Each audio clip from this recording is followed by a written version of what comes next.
503-417-7575 or 1-800-827-0750. Tonight, exploring the real space program, or what really happened back when we were all thinking that we were winning the space race. The Soviet Union was actually evolving into their space program. It wasn't really a race for them. They didn't see it as a race.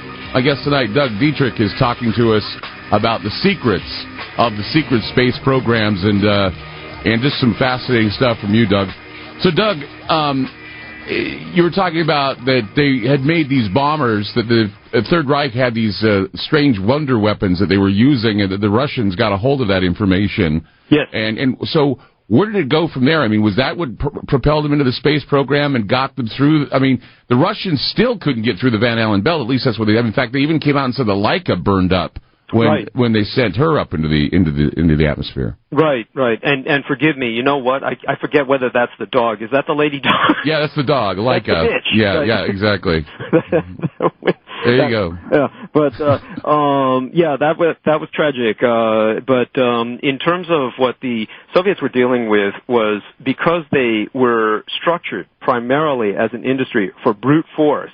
A lot of the Nazi technology, believe it or not, they really couldn't work with in terms of the antipodal skip bombers themselves, in terms of properly mass-producing them with their own industries until around the mid-1960s. And that was about the time the Americans were just beginning to develop their military version of the space shuttle, which comes from the Dyna-Soar program, Dyna being the first syllable of dynamic, and Soar coming from as soar above the clouds. But the Dyna-Soar program, DYNA-SOAR, was something that the military had well over a decade and a half in the Air Force before NASA. And this was a reusable space truck. That's a good word that you use. It's basically the space shuttle for NASA was simply a trucking service. But in terms of these differences in history, it's important to emphasize just how things get pictured in history, because it segues exactly into what we're saying before we talk about the battle for orbit and why none of us ever hear about it. Like, for instance, the Americans will tell everyone, just like the Russians will tell everyone, that they were the first to develop powered flight. Now, both of them are lying. The Wright brothers were using ailerons that were the inventions of a Brazilian by the name of Alberto Santos Dumont, and the rest of the world in 1901 recognized him as, 1906, actually recognized him 3 years after the Wright brothers as making the world's first powered flight, because the Wright brothers actually needed assistance to take off, whereas he did not.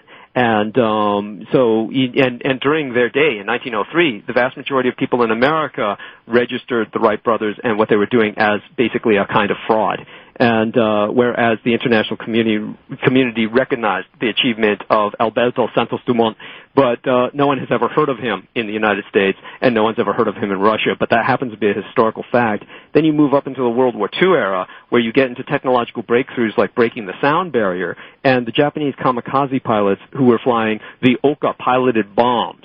And if you ever look this up, it's also listed under Baka, which is an American code name that they took from Japanese Americans.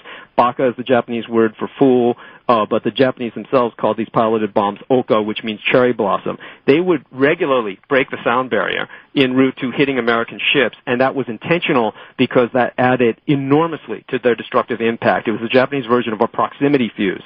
So every single one of these men piloting those bombs, these were piloted rocket bombs. By the time they built up enough speed to break that sound barrier in the vicinity of a ship or several ships, they would shatter the hulls in many areas that they blew up near. And the Americans made it top secret. They would not allow any sailors, and this is a historical fact that any listener can confirm, the Americans would not allow sailors to write home about kamikaze attacks for that reason. So most Americans had no idea about the kamikaze movement until after World War II. But then after the war, the Americans set Chuck Yeager up in an American ripoff, the X-1, of a Japanese piloted bomb. And they say, well, let's have one of our golden boys do what the Japanese did, only he doesn't have to die. So you might say, well, he's the first guy to break the sound barrier and live, but is he the first guy to break the sound barrier? Hell no. Wow. I didn't even know that. That's something I didn't even know. So that's the secret, is that Yeager broke the sound barrier and lived, but the sound barrier had been broken before, only the Japanese pilots died in the process. That is correct, and that was done hundreds of times. Hundreds of times. That's remarkable stuff. So when you get to the point of what are we dealing with in the space race, so to speak, in the battle for orbit, well, we kind of have to look at the topology of what we're dealing with, the topology of the battlefield, and how we define the war in and of itself, why World War II essentially ground down into a stalemate that was not recognized by a lot of our conventional historians. So it never really ended. It just kind of like sat there on the shelf, and the Cold War was kind of like, okay, we're not going to make it look like a huge war is going on, but we're going to fight the war in space. That's right. And that had a large part to do with it. Well, think about what happens even on the planet. When you take a look at what happened during what we call the Cold War, essentially what we call the Cold War started with the Soviet invasion of Finland, and that was in 1941. And at that point, the Soviet Union invaded a Western nation. It was a situation that led to Adolf Hitler's counter-invasion of the Soviet Union because they had invaded an ally of the Third Reich. They invaded Estonia, all of the Balkan nations, Latvia, Lithuania, and these Baltic nations, And they also invaded a Balkan nation, Romania. And these invasions were repelled in some cases. In other cases, they were not repelled immediately, but they forced the Third Reich to ultimately counter-invade. That essentially is when the real war between the West and the Soviet Union started. It did not end until the collapse of the Soviet Union, but by the Soviet Union's very collapse, we can definitely say that the Cold War, or World War III, was fought and won because the Soviet Union no longer exists as an entity. Douglas Dietrich's my guest tonight on Ground Zero. We're glad to have him here. He's one walking history book, some history you've never heard of. We're hearing about the space race, something I didn't know about, the sonic, actually the breaking the speed of sound, done many times by Japanese kamikazes, and then Jaeger did it and didn't die.